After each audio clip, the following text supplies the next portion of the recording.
Hello students, welcome back to on channel, जहां पे आज हम डिस्कस करने वाले हैं government budget and the economy. Class 12 का ये चैप्टर नंबर 6 है। टोटल 7 चैप्टर्स पढ़ने हमें पार्ट 1 में इकोनॉमिक्स के 2 बुक्स हैं इसके, और पार्ट फर्स्ट का ये 6 चैप्टर है। 5 चैप्टर हमने ऑलरेडी डिस्कस कर लिया है, जिसे आप प्रीवियस वीडियो में जाकर देख सकते हैं हमारे प्लेलिस्ट में। तो चलिए, आज का टॉपिक है government budget and the economy. सरकारी बजट क्या होता है। तो सबसे पहले इसके इंट्रोडक्शन के बारे में समझते हैं। इस चैप्टर में हमें पढ़ने क्या है स्टूडेंट्स, तो हमें पढ़ना है इसका सबसे पहले इंट्रोडक्शन समझते हैं कि गवर्नमेंट बेसिकली ये करती है, बजट बनाती है भारतीय अर्थव्यवस्था की, जहाँ पे कुछ ऑब्जेक्टिव तय होते हैं, कुछ टाइप्स होते हैं बजट का। कुछ डेफिसिट होता है, कुछ टाइप होता है, रेवेन्यू, फिस्कल, प्राइमरी डेफिसिट। इन सभी को हम इस चैप्टर में डिटेल में डिस्कस करने वाले हैं। तो चलिए समझते हैं गवर्नमेंट के बजट्स के बारे में और उनसे रिलेटेड कॉन्सेप्ट्स के बारे में। सबसे पहले गवर्नमेंट बजट किसे कहते हैं। गवर्नमेंट बजट का मतलब है कि एक सालाना फाइनेंशियल स्टेटमेंट जो दिखाता है आइटम वाइज एस्टिमेट, जितना हमने खर्च किया है, जितना हमारा इनकम आया है पूरे साल भर में, सरकार के पास कितना पैसा आया और सरकार ने कहाँ कहाँ उन पैसों को खर्च किया। इसी स्टेटमेंट को, इसी फाइनेंशियल स्टेटमेंट को जो ईयरली होता है, उसको हम गवर्नमेंट बजट कहते हैं। बजट के 2 प्रकार होते हैं, एक होता है रिसीट्स, दूसरा होता है एक्सपेंडिचर। ऑब्जेक्टिव क्या होता है बजट का, तो अब बेसिकली इसका ऑब्जेक्टिव होता है रिसोर्सेज का रीएलोकेशन करना, मतलब कि दोबारा से कहाँ किस चीज़ों पे कितना खर्च करना है, ये सब तय करना। प्राइवेट इंटरप्राइजेज हमेशा ये चाहती है कि जो रिसोर्सेज का एलोकेशन होगा उन एरियाज़ में हो प्रोडक्शन के जहाँ पे प्रॉफिट्स हाई हो, मतलब उन जगह पर इनको ज़्यादा छूट मिले जहाँ प्रोडक्शन हाई हो। हमेशा जो प्राइवेट इंटरप्राइज होगा वो तो प्रॉफिट को जनरेट करने के लिए काम करती है, और ये हमेशा वहाँ पे एलोकेशन ज़्यादा चाहेगी जहाँ पे इनका प्रॉफिट ज़्यादा हो सके। यहाँ पे बहुत सारे प्रकार के ऐसे एरियाज़ हैं, जैसे कि अल्कोहल, इसको हम प्रमोट नहीं कर सकते हैं सोशल वेलफेयर में, लेकिन एक किसी भी प्राइवेट इंटरप्राइजेस के लिए इस एरियाज़ में कोई भी प्रकार का काम उनके प्रॉफिट को बढ़ाएगा, लेकिन ये at the same time social welfare को प्रमोट नहीं करेगा। इसी बजटरी पॉलिसी के जरिए गवर्नमेंट जो है वो कंट्रीज़ की डायरेक्ट एलोकेशन करती है सोर्सेज का, जहाँ पे बैलेंस रखा जाता है गोल्स और प्रॉफिट मैक्सिमाइजेशन को लेकर। ऐसा कोई काम नहीं करना है जिसमें सिर्फ और सिर्फ प्रॉफिट हो जाए। अब जब अल्कोहल पे हम प्रॉफिट बढ़ाएंगे किसी भी इंडिविजुअल का, तो वहाँ पे प्रॉफिट तो बढ़ेगा, लेकिन एट द सेम टाइम वहाँ पे लोगों का कोई भी भलाई नहीं हो रहा है। तो हमें कुछ ऐसा करना होगा, जैसे कि अब हेल्थ सिस्टम में हम छूट देंगे तो लोगों का भलाई भी होगा और प्रॉफिट भी बढ़ सकता है। तो इस तरीके का हमें ध्यान देना होगा कि दोनों ही चीज़ें बैलेंस में हो सकें। प्रोडक्शन जो होगा गुड्स का, वैसे गुड्स जो इंजूरियस टू हेल्थ है, हानिकारक है, जैसे कि सिगरेट, बीड़ी, तंबाकू, इन सभी को डिस्करेज करने के लिए सरकार हमेशा इन पे हैवी टैक्सेशन लगाती है, जिससे लोग इनका इस्तेमाल कम से कम कर सकें। वहीं दूसरी तरफ जो सामाजिक उपयोगी चीज़ें हैं, जैसे कि इलेक्ट्रिसिटी, खादी, इनको सरकार बेसिकली इनकरेज करती है सब्सिडीज़ यानी कि छूट देकर, जिससे इनबैलेंस जो है इनकम इनक्वालिटी को वो कम से कम हो सके। फाइनली रीएलोकेट करते रिसोर्सेज को सरकार सामाजिक और आर्थिक कंसिडरेशन को देखते हुए कि मार्केट में वो किस तरीके से इनएफिशिएंट है या फिर नहीं है। दूसरा, रीडिस्ट्रीब्यूटिव एक्टिविटी।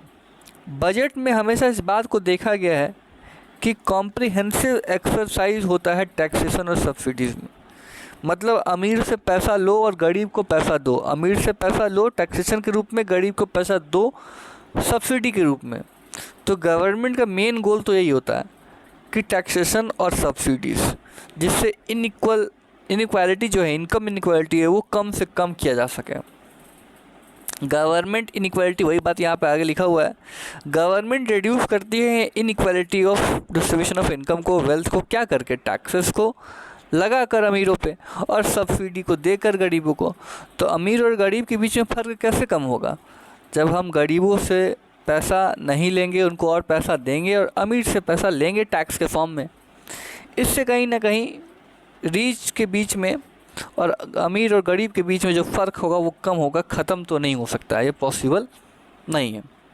एक्सपेंडिचर, ऐसे चीज़ों पर सरकार खर्च करती है अपने बजट में जिससे गरीबी को कम किया जा सके, बेरोजगारी को कम किया जा सके, ऐसे प्रकार के पॉवर्टी लाइन में लोगों को हटाया जा सके।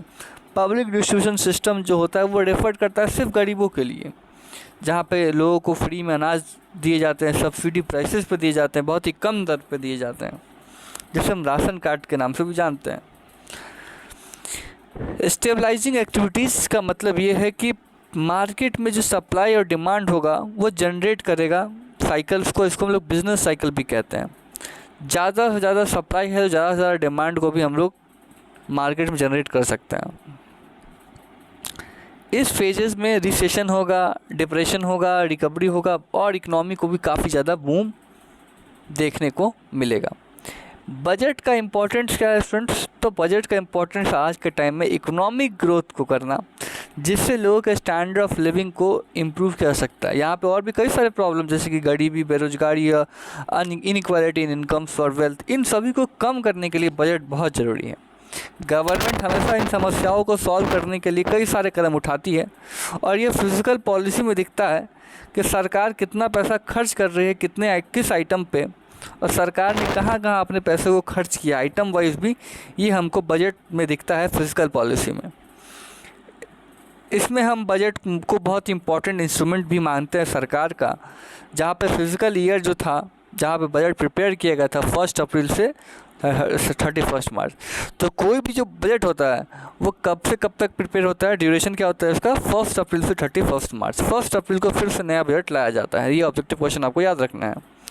बजट के बेसिकली 2 टाइप होते हैं, एक बैलेंस बजट, दूसरा अनबैलेंस बजट। बैलेंस बजट क्या होता है स्टूडेंट्स? तो बैलेंस बजट का मतलब ये है कि जब सरकार का आमदनी, इनकम जो होगा वो उतना ही होगा जितना सरकार का खर्च है, उसको हम लोग बैलेंस बजट कहते हैं। अगर सरकार का खर्चा 5 है और इनकम भी 5,000 है तो इसका मतलब ये बैलेंस बजट है। और अनबैलेंस बजट क्या होता है कि जब सरकार का खर्चा अधिक है या फिर खर्चा कम है, इनकम ज़्यादा है, या इनकम कम है खर्चा ज़्यादा है, ऐसा कोई भी ऊपर नीचे होगा तो ये अनबैलेंस बजट कहलाएगा। इसके भी 2 टाइप हो सकते हैं अनबैलेंस बजट के। एक होता है सरप्लस बजट, दूसरा होता है डेफिसिट बजट। सरप्लस बजट का मतलब यह है कि जो रेवेन्यू सरकार को प्राप्त हुआ है वो एक्सपेंडिचर के मुकाबले ज़्यादा है, तो उसको हम लोग सरप्लस। अगर मान चलिए सरकार को खर्चा 10 रुपया है और सरकार को इनकम कितना आ गया है, 15 आ गया है, तो सरप्लस कितना अधिक आ गया है, 5, तो ये 5 क्या कहलाएगा, सरप्लस बजट कहलाएगा। ठीक है। डेफिसिट बजट का मतलब क्या है कि जब सरकार को खर्च क्या है, ज़्यादा है और रेवेन्यू कम आया है। खर्च मान लीजिए 10 है और इनकम, रेवेन्यू जो है वो 5 ही हुआ, तो सरकार को 5 का क्या हुआ, डेफिसिट हुआ। तो इसको बोलते हैं डेफिसिट बजट कि एक्सपेंडिचर जो होगा वो जनरल गवर्नमेंट तरफ से ज़्यादा होगा, रेवेन्यू जो रिसीव्ड होगा उसके मुकाबले खर्च ज़्यादा होगा, रेवेन्यू कम है। गवर्नमेंट बजट के और रिसीट्स के टाइप्स क्या हैं? कंपोनेंट, इसके 2 कंपोनेंट हैं, रेवेन्यू बजट और कैपिटल बजट। रेवेन्यू बजट में दोनों ही टाइप आते हैं, रेवेन्यू रिसीव्ड टू गवर्नमेंट जैसे कि tax revenue, non tax revenue, ये सब सरकार के पास जहाँ जहाँ से पैसा आता है वो सब रेवेन्यू बजट है, या टैक्स से आए या फिर नॉन टैक्स रेवेन्यू से आए। रेवेन्यू रिसीव्ड का मतलब सरकार ने कहाँ से पैसा को लाया है, लाइबिलिटी या फिर एसेट जो भी है, ये सब सरकार के अंदर में income tax, corporation tax, non tax, fines, penalties, ये सब सरकार के रेवेन्यू बजट का ही भाग होता है, जिसे रेवेन्यू रिसीट कहते हैं। और रेवेन्यू रिसीट से मतलब कि सरकार ने किन किन चीज़ों पर पैसा खर्च किया है, कौन कौन चीज़ों, किस किस चीज़ों पर सरकार ने खर्च किया, वो रेवेन्यू एक्सपेंडिचर है। कैपिटल बजट का मतलब सरकार ने किन किन चीज़ों पे, किन किन कैपिटल्स पर सरकार की तरफ से कोई मशीन खरीदा, खर्च किया गया, वो कैपिटल बजट है। सरकार को कितने पैसे खर्च किया सरकार ने, रोड बनाने के लिए कोई मशीन खरीदा, कोई लोन लिया, कैपिटल रिसीट है। कोई आइटम्स है, कुछ भी है, मशीनरी है, इक्विपमेंट्स हैं, कोई प्रकार के सब बजट है। नेक्स्ट, रेवेन्यू रिसिप्ट क्या होता है? ये वो रिसिप्ट होता है जहाँ पे ना तो ये लाइबिलिटी होता है सरकार के लिए, क्रिएट नहीं करता है, और ना ही एसेट्स का भी इसमें रिडक्शन देखने को मिलता है, तो इसको हम लोग रेवेन्यू रिसीट कहते हैं। रेवेन्यू रिसीट के 2 टाइप हैं। टैक्स रेवेन्यू मतलब सरकार को पैसे जो होते हैं वो अलग अलग टैक्सेस के फॉर्म में आता है, जैसे कि income tax, corporate tax, excise duty. और टैक्स क्या होता है? एक लीगल कंपलसरी पेमेंट है जो सरकार की तरफ से लगाया जाता है किसी के इनकम या प्रॉफिट के आधार पर, हर व्यक्ति के या कंपनी पे, विदाउट रेफरेंस टू बेनिफिट, बिना बेनिफिट को दिए हुए। टैक्सेस दो प्रकार के होते हैं, डायरेक्ट और इनडायरेक्ट, जैसे आगे हम डिस्कस करने वाले हैं। नॉन टैक्स रेवेन्यू वैसा प्रकार का रेवेन्यू जिस पर सरकार को रेवेन्यू मिलता है दूसरे फॉर्म ऑफ टैक्सेस से, जैसे कि ये इनकम्स होते हैं जहाँ पे सरकार कोई सामान को बेचती है, सेल्स करती है गुड एंड सर्विसेज को अलग अलग गवर्नमेंट डिपार्टमेंट में, तो उससे जो टैक्स होता है वो नॉन टैक्स रेवेन्यू है। कंपोनेंट क्या टैक्स रेवेन्यू का? कमर्शियल रेवेन्यू होता है, प्रॉफिट और इंटरेस्ट होता है। यह सरकार की तरफ से लिया जाता है किसी भी गुड्स को सेल करके या सर्विस को प्रोड्यूस करके गवर्नमेंट एजेंसीज़ की तरफ से। एग्जांपल में रेलवे हो गया, वेल हो गया, LIC हो गया। गवर्नमेंट लोन देती है इसमें स्टेट गवर्नमेंट को, यूनियन टेरिटरीज़ को, प्राइवेट इंटरप्राइजेस को, जनरल पब्लिक, या फिर अर्न भी करती है इंटरेस्ट इन लोन से। ये और भी इंटरेस्ट डिविडेंड्स भी करती है, इन्वेस्टमेंट करती है सरकार की तरफ से। यहाँ पे एडमिनिस्ट्रेटिव रेवेन्यू भी होता है, जो अमाउंट आता है फंक्शन करने के लिए, काम करने के लिए। अलग अलग प्रकार से फ़ी के रूप में भी सरकार पैसा आता है, कोई पेमेंट करता है सरकार को अलग अलग सर्विसेज के लिए, पब्लिक इंटरेस्ट पे करता है, या फिर कोई व्यक्ति पासपोर्ट फ़ी है, कोर्ट फ़ी है, स्कूल फ़ी है, गवर्नमेंट स्कूल फ़ी, गवर्नमेंट फ़ी इन स्कूल्स, किसी प्रकार के जो फीस हैं ये सब भी सरकार का ही रेवेन्यू का टाइप है। अब लाइसेंस लेंगे उसमें भी प्रकार से आपको रेवेन्यू पे करना होता है सरकार को, पेमेंट ग्रांट करने के लिए गवर्नमेंट अथॉरिटी तरफ से। जैसे रजिस्ट्रेशन करवाना ऑटोमोबाइल का, ड्राइविंग लाइसेंस चाहिए आपको, कोई प्रकार का आपने लॉ तोड़ा तो फ़ाइन आप पे लगाया जाएगा, तो ये सब लाइसेंस फ़ी कहलाता है। फाइन्स एंड पेनल्टीज़ जो आपने भरा है वो सब। स्पेशल असेसमेंट भी होता है कई बार, डेवलपमेंट एक्टिविटीज़ जो प्रॉपर्टीज़ के आसपास में इलीगल तरीके से किया गया है अपने वेल्थ को बढ़ाने के लिए, पेमेंट को बढ़ाने के लिए, तो कई बार इसकी वजह से भी सरकार पे ऐसे प्रॉपर्टीज़ को रिकवर किया जाता है। गैर कानूनी तरीके से बनाया गया है तो उस पर भी फ़ाइन लगाया जाता है, और जो वैल्यू है प्रॉपर्टी का वो नियर मेट्रो स्टेशन है तो वो इंक्रीज़ हो जाएगा, जिसकी वजह से डेवलपमेंट एक्सपेंडिचर जो होता है वो गवर्नमेंट की तरफ से रिकवर किया जाता है, जो ऑनर्स हैं उस प्रॉपर्टी की उसकी तरफ से। तो कई बार ऐसा भी होता है। कई प्रकार के एक्सटर्नल ग्रांट्स, मतलब गवर्नमेंट रिसीव करती है फाइनेंशियल हेल्प अलग अलग फॉर्म ऑफ ग्रांट से, जैसे गिफ्ट्स हो गए फॉरेन गवर्नमेंट्स के, या फिर इंटरनेशनल ऑर्गेनाइजेशन हो गए जैसे कि IMF, वर्ल्ड बैंक, और भी कई प्रकार के जो गिफ्ट्स होते हैं वो ग्रांट्स किए जाते हैं और मिलते हैं। अलग अलग परिस्थितियों में भी सरकार को पैसा बेसिकली मदद मिलता है अलग अलग देशों से, अलग अलग संस्थाओं से, अंतर्राष्ट्रीय संस्थाओं से। अर्थक्वेक, फ्लूड, वार, कोरोना जैसी बीमारी, इन सभी में भी हेल्प मिलता है। कैपिटल रिसिप्ट का मतलब क्या होता है? जहाँ पे बेसिकली हमने जो पेमेंट ऑफ लोन जो होता है उसको कहते हैं। बेसिकली ना तो ये रिसिप्ट है, ना तो सरकार का पैसा आता है इसमें, ना तो जाता है, ये लाइबिलिटी है। पेमेंट जब किसी लोन का करते हैं तो इसको हम लोग डिसइन्वेस्टमेंट या फिर कैपिटल रिसिप्ट कहते हैं। अगर हमने पैसा दिया और वो पैसा हमको वापस आया है तो ये कैपिटल रिसीट है, तो ये भी सरकार पैसा ही आता है। कंपोनेंट्स पे क्या है? डोमेस्टिक और एक्सटर्नल दोनों ही होते हैं, हम देश से भी ले सकते हैं, बाहरी देश से भी ले सकते हैं, सभी प्रकार के। टैक्सेस इंपॉर्टेंट है। ये दो प्रकार के टैक्स हैं, डायरेक्ट टैक्स जो सीधे सीधे हमारे इनकम पे लगाया जाता है। जब किसी व्यक्ति का इनकम बढ़ता है तो उस पर टैक्स भी बढ़ाया जाता है, और जब किसी व्यक्ति का इनकम घटता है तो टैक्स भी घट जाता है। ये डायरेक्ट टैक्स पेड डायरेक्टली किसी व्यक्ति के ही से ही लिया जाता है और इम्पैक्ट करता है उसके उसी व्यक्ति पर जिस पर ये टैक्स लगाया गया है। इनडायरेक्ट टैक्स का मतलब क्या होता है? जब कोई लायबिलिटी पे होता है, कोई भी व्यक्ति किसी भी प्रकार का कोई भी सामान जब उपयोग करता है तो उस पर जो सेल्स टैक्स लगता है वो क्या है? वो इनडायरेक्ट टैक्स है। कोई भी कमोडिटी आप इस्तेमाल करते हैं, एंटरटेनमेंट, मूवी देखते हैं, कोई भी सर्विस लेते हैं, उन पर जो टैक्स लगता है उसको हम कहते हैं। तीसरा है प्रोग्रेसिव टैक्स। ये ऐसा टैक्स रेट है जो इंक्रीज़ करता है आपके इनकम के हिसाब से। अगर आपका इनकम इंक्रीज़ करता है तो टैक्स भी इंक्रीज़ करेगा, और इनकम डिक्रीज़ करता है तो टैक्स भी डिक्रीज़ करेगा, तो इसको बोलते हैं हम प्रोग्रेसिव टैक्स। आगे बढ़ते हैं। प्रोपोर्शनल टैक्सेशन क्या होता है? यहाँ पे जो रेट ऑफ टैक्सेशन होता है वो हमेशा कांस्टेंट होता है। इनकम टैक्स पेयर का इंक्रीज़ करे फिर भी उसको टैक्स रेट उस पर इंक्रीज़ नहीं किया जाता है। मान लीजिए टैक्स रेट 10% है और उसका इनकम अगर 2 लाख है तो उसको पे करना होगा 20,000 पर ईयर टैक्स, और अगर उनका इनकम 3 लाख हो जाता है तो फिर भी उसको पे करना होगा 30,000 ही, 10% ही पे करना होगा, उसको 20% पे नहीं करना होगा। बर्डन टैक्स का वो ज़्यादा नहीं होता है गरीबी सेक्शंस पे, आमतौर पे ये अमीरों से ही लिया जाता है। रिग्रेसिव टैक्स क्या होता है, इसमें टैक्स रेट घट जाते हैं, टैक्स बेस यहाँ पे इंक्रीज़ करता है, लेकिन यहाँ पे कई बार घटता है गवर्नमेंट बजट में। जो अमाउंट ऑफ टैक्स है वो इंक्रीज़ कर जाता है, जो रेट है वो बेसिकली गिर जाता है। बजट एक्सपेंडिचर और रिलेटेड कॉन्सेप्ट्स क्या हैं।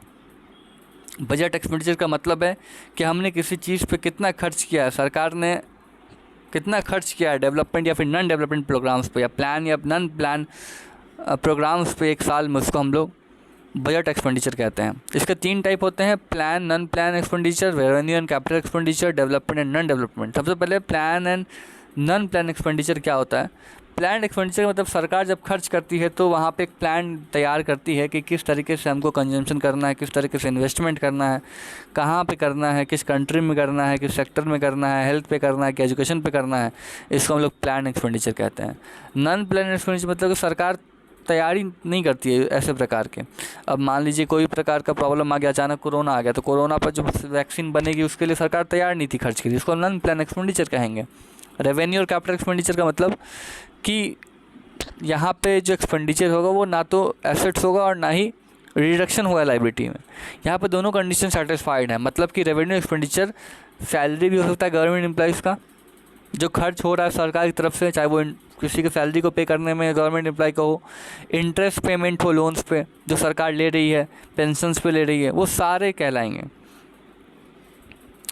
कंक्लूजन क्या निकलता है कि बेसिक डिफरेंस कैपिटल एक्सपेंडिचर और रेवेन्यू एक्सपेंडिचर में ये है कि कैपिटल एक्सपेंडिचर जो है वो क्रिएट करता है एसेट्स, और रेवेन्यू एक्सपेंडिचर रेंडरिंग सर्विस को क्रिएट करता है। मतलब एक्सपेंडिचर अगर किसी कंस्ट्रक्शन को बनाने में किया, हॉस्पिटल को कंस्ट्रक्शन में जो लग रहा है वो कैपिटल एक्सपेंडिचर है। अगर हमें किसी हॉस्पिटल को बनाना है तो उस पर जो खर्च आ रहा है वो कैपिटल एक्सपेंडिचर है।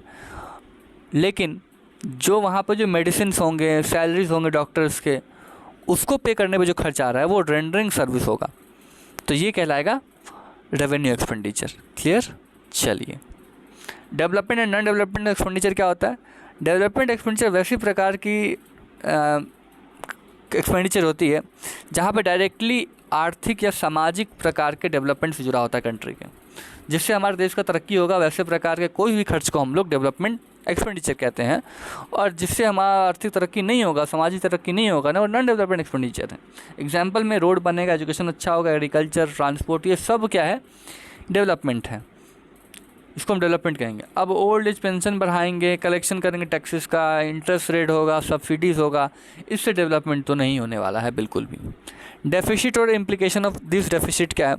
बजट डेफिसिट का मतलब यह है कि टोटल बजट एक्सपेंडिचर, चाहे रेवेन्यू एक्सपेंडिचर हो चाहे कैपिटल एक्सपेंडिचर हो, मतलब कि हमने कितना खर्च किया है किसी के इनकम पे या फिर कोई भी सामान पे, टोटल बजटरी में रिसीट या कैपिटल है, वो सारे को हम कहते हैं बजट डेफिसिट।